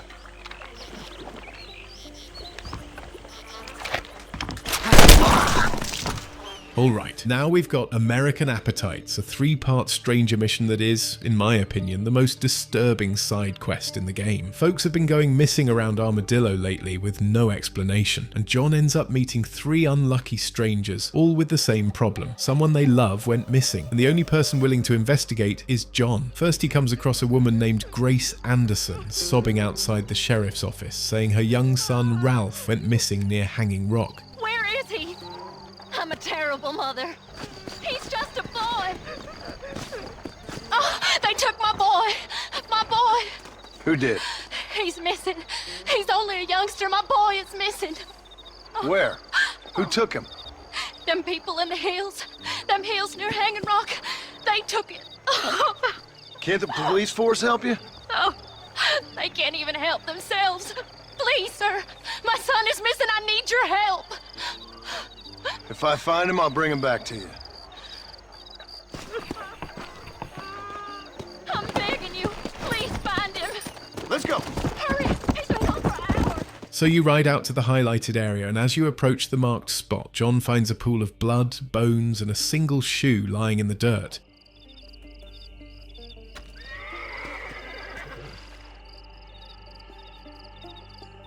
These are the remains of Ralph Anderson, Grace's son, but there's no sign of who killed him or why. After some time passes, you head back into Armadillo, and again, outside the sheriff's office, there's a sobbing person. However, this time it's a man. Mister, she's gone. Who is? My wife, she's gone.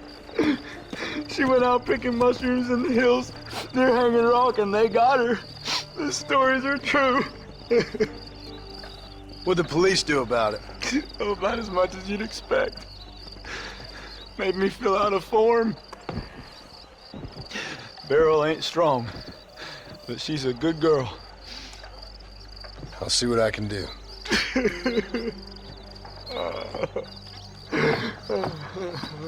The poor man's wife, Beryl, suddenly went missing while picking mushrooms near Hanging Rock, and just like Grace, the people in the hills are mentioned again. So you head back out there, and once you reach the marked spot, it's almost the exact same situation as before. John finds a pool of blood, a hat, a shoe, and a severed arm. Again, there's no sign of whoever did this, just proof that this is a pattern now. And not long after, you return to the sheriff's office, and inside, John runs into another woman crying her eyes out.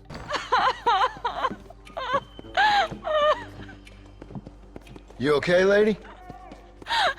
My husband's missing. These bastards won't do anything. But he's a good man. He don't drink nor lay with whores. And he's been missing for 3 days. Let me guess. You went missing up in the hills? How did you know, mister? Just a guess. If I find him, I'll bring him back to you, but people seem to go missing up there. Oh my God. If he's gone, then what'll I do? We ain't got much money. And I'm in the family way again. As I said, I'll do what I can. With With her husband missing and a child on the way, she's basically begging anyone to take this seriously. So for the third time, John rides back out there, but this time it's different. Instead of another set of human remains, John finds an actual living person. My leg! Oh, mister! Some city fella just attacked me and broke my leg. What? He broke my leg. Some city fella. Guy got kind of creepy on me, and then he got violent. When? Just now. He ran off that way. Can't have gone too far. If I find him, I'll bring him back this way. Thank you, mister.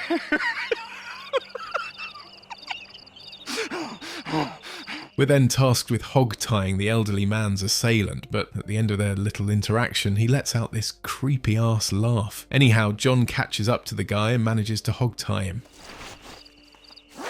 Please, I'll do anything.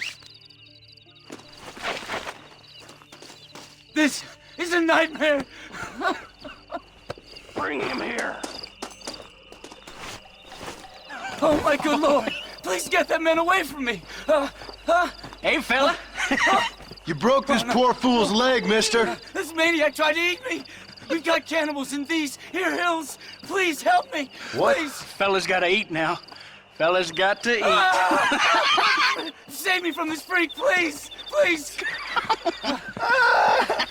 As it turns out, the quote-unquote assailant isn't guilty of anything. You didn't catch the bad guy. You just caught the next victim and handed him to a cannibal on a silver platter, who is none other than Randall Forrester. From here you have a choice. Let Randall finish his meal and leave, or step in and save the victim. If you just stand there and watch, Randall starts talking while he eats, and it's disturbing as hell. Tastes like chicken.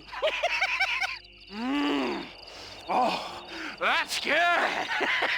Oh, you gotta get it while it's fresh. Hold still now.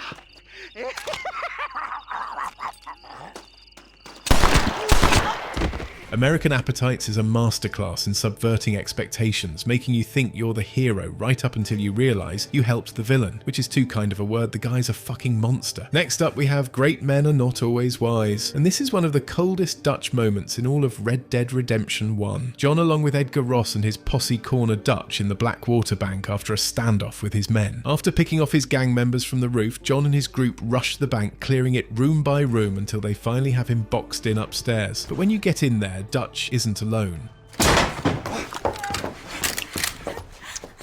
Oh, it's nice to see you, John. Hello, Dutch. How's Abigail? Well, I hope.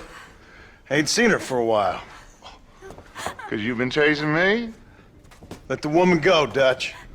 Of course. Of course. How's your little boy? He ain't so little now. No, he must be what? 15? 16? Doesn't time fly? Don't adjust. It's over, man. Of course. Of course. I surrendered, John. You're the master now. I've been my master since you left me to die. We all make mistakes, John. I never claimed to be a saint, but equally, I never took you for an errand boy. Just trying to help my family, Dutch. By making compromises we all have to. Now let her go. It's over. You want the girl, John? You always were the romantic sort. You know, gentlemen, this man here, oh, he married a whore. Used to ride with us. We all had her. Oh, but he married her. And you know that makes him a better man than us. He's a better man. Have the girl, John. Easy, Dutch. She's a parting gift from me. Oh! God damn! Dutch executes an innocent young woman who was an employee of the bank in cold blood, using her death as a distraction to facilitate his escape. Not only that, he mercilessly taunts John about their shared past and the romance of his marriage, proving that any shred of the idealistic leader John once knew is long gone. Which brings us to And the Truth Will Set You Free, where the Dutch van der Linde story finally ends in the only way it realistically could. After fighting your way to the front gates of Dutch's final stronghold in Cochinay, alongside Ross and the US Army, John tells the captain he needs to face Dutch alone. You tend to your wounded. I gotta face Dutch alone. Looks like it's me and you, John. You should have stayed at home. While unloading on John with the Maxim machine gun, Dutch sadistically taunts him the entire time. Working for the government, John? After all I taught you, I'm ashamed. I don't have a choice. There's always a choice. You're just too blind to see. They got my family. Your family? Abigail was any man's wife, John. And Jack, he's another whore's son, just like you. You're weak. You always were. You never had the stomach for this. For what? You got no idea what you're killing for. You never could see what I could see, John. You were too scared. You'll never get me to surrender. You better kill me, John. If that's how it's gotta be. Well, come and get it then. Son of a bitch! God damn it! You'll never take me alive, John! After Dutch abandons the machine gun, he bolts deeper into the stronghold, retreating through the caves with John right on his heels. You can't erase the past, John! Killing me, it won't make it go away! That's where you're wrong! The chase pushes higher and higher up the mountain until eventually Dutch runs out of road. He reaches a dead end at the top of a massive cliff, and for once, the man who always had a plan doesn't have one. Hello again, John. Hello, Dutch. We gotta stop meeting like this. Sure. I got a plan, John. You always got a plan, Dutch.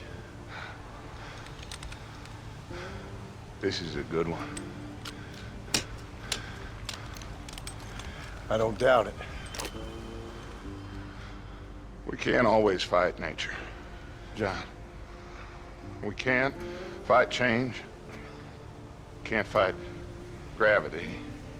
We can't fight nothing.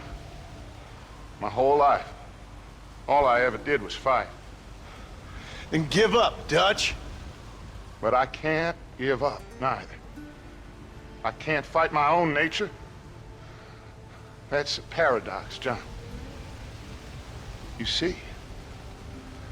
Then I have to shoot you. When I'm gone, they'll just find another monster. They have to. Because they have to justify their wages. That's their business.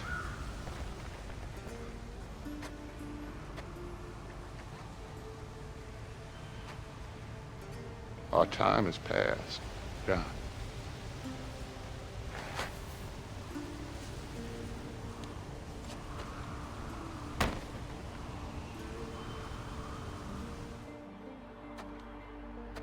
In a final act of defiance against a changing world that no longer has room for him, Dutch lets himself fall into the abyss, choosing his own end rather than being a trophy for the government. Can I see your gun?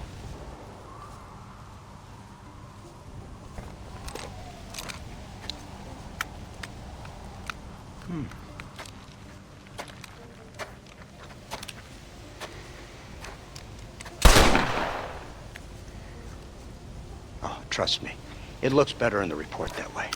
Next up we have the birth of the conservation movement, and I'm classing this one as a bonus moment because technically it's non-canon as it comes from the Undead Nightmare DLC, which Rockstar confirmed is basically a parallel universe and not part of the main timeline. But I had to include it anyway because this stranger mission has one of the saddest moments in the entire Red Dead series. So while riding through Tanner's Reach, John runs into this old guy out in the wilderness, randomly firing his gun into the trees like he's trying to scare something off.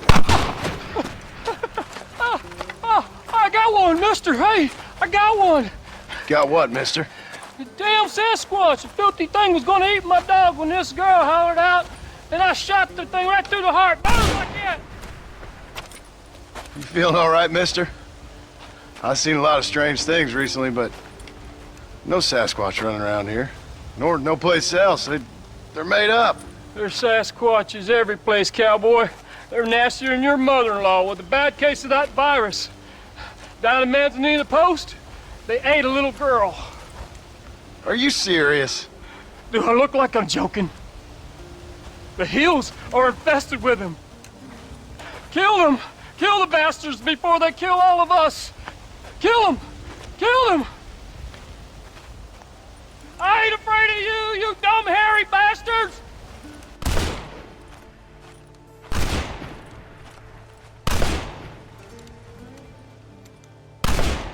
John's then tasked with hunting down 6 Sasquatches out in the tall trees, and at first he doesn't even believe they exist. But once you start riding to the marked areas, he comes to realise they are in fact very real. Despite the hunter claiming they're extremely dangerous, the Sasquatches don't attack John whatsoever. They don't actually attack anything. All they do is panic and try to run when you go near them, which honestly makes the whole thing feel really wrong, because you're not even fighting anything, you're just chasing down scared creatures and putting them down. After you kill 5 of them, John finds the last Sasquatch sitting under a tree, except this one doesn't run. It doesn't become violent. Instead, it actually speaks, and the story he gives is genuinely heartbreaking.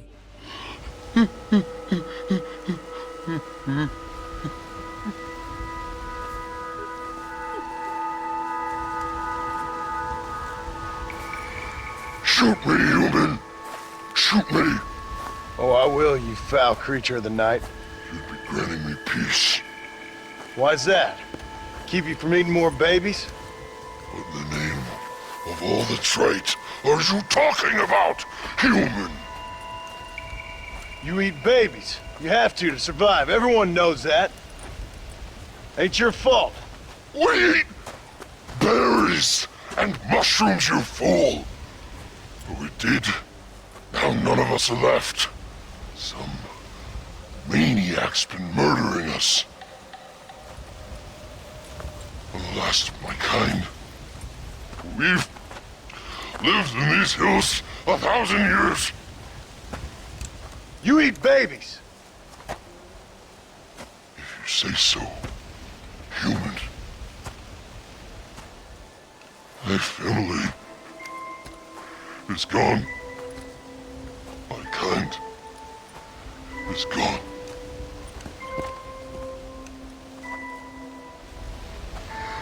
Shoot me. I can't take it anymore. Make it stop.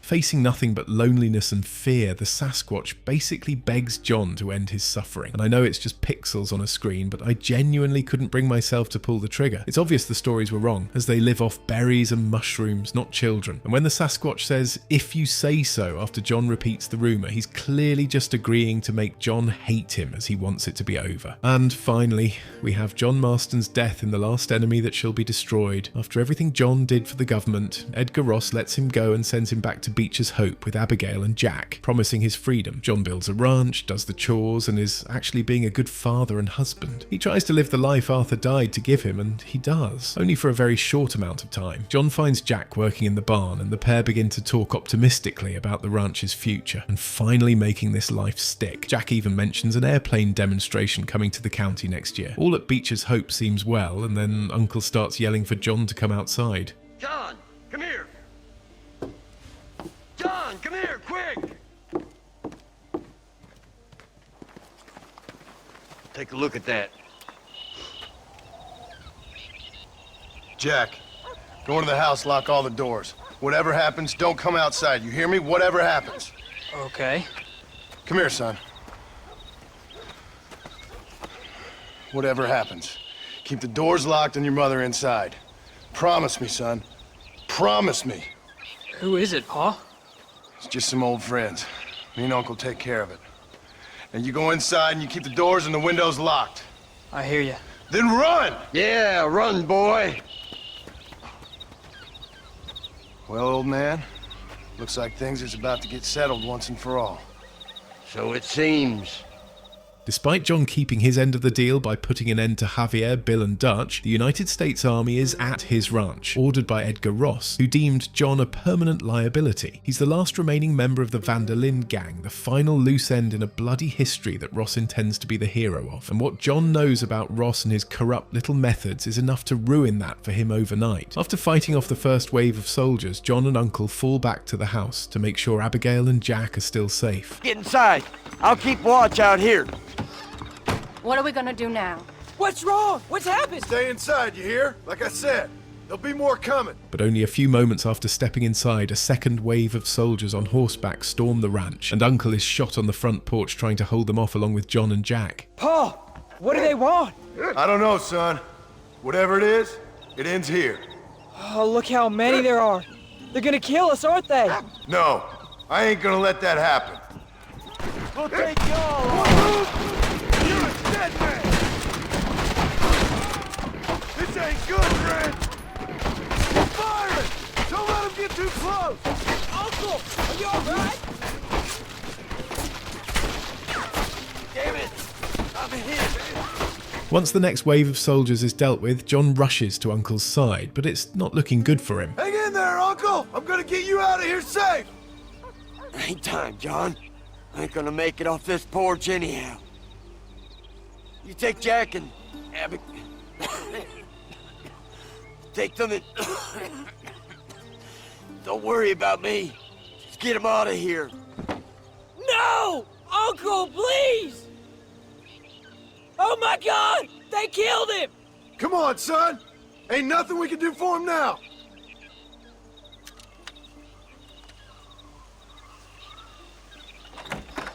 We're leaving the farm. I'll watch from the silo. You two go to the barn, get the horses ready. John! I'll meet you there. With Uncle gone and the army pouring in, John covers Abigail and Jack, buying them just enough time to reach the barn and get a horse out.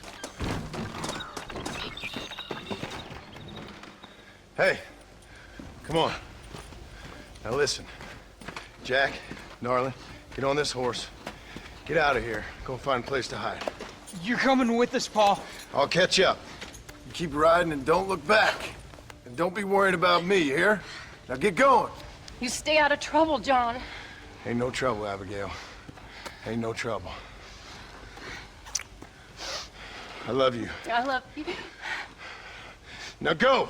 Get!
Knowing exactly what was waiting for him, John steps out and faces the entire firing line alone. Abigail and Jack rush back to Beecher's Hope after hearing the shots and find him where he falls, lying in the dirt outside the barn.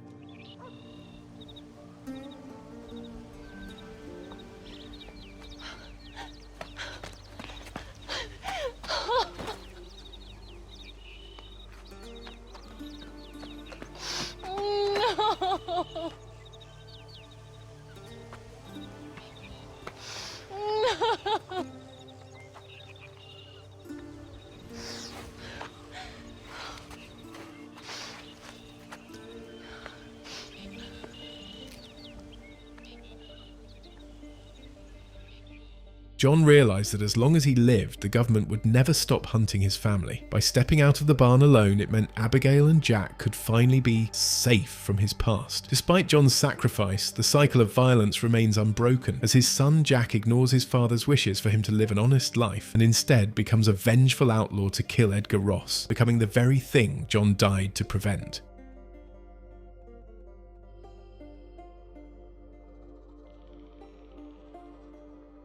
And that just about wraps up the darkest moments in Red Dead Redemption history. Remember to use my links in the description or pinned comment and play War Thunder now on PC, PlayStation, Xbox or mobile. Get a massive bonus pack available on PC and consoles for new and returning players who haven't played in at least 6 months, including the exclusive Eagle of Valor vehicle decoration, 100,000 Silver Lions and 7 days of premium. Thank you War Thunder for sponsoring this video. If you're new to the channel, don't forget to hit that subscribe button, drop a like, as it really helps the video reach more people, and until next time, take care.